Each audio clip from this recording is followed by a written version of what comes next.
Africa Content TV. That is your Friday.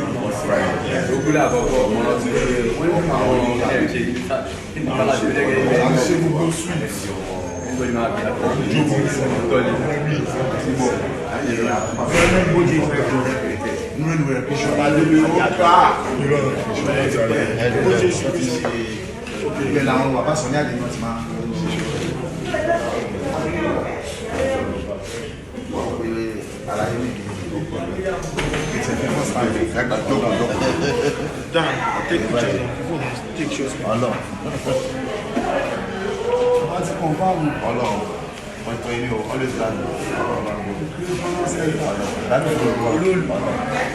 Ọ̀dà kọ̀ bá sọ fáwọn tí wọ́n àwọn fans wọn olólùfẹ́ àbá mi ẹtú yáyá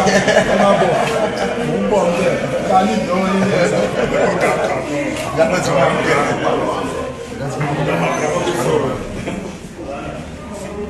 Ok, ọmọ pé Remi Aluko èèyàn wa ni fáàmì èèyàn wa látàrí pápá ngolo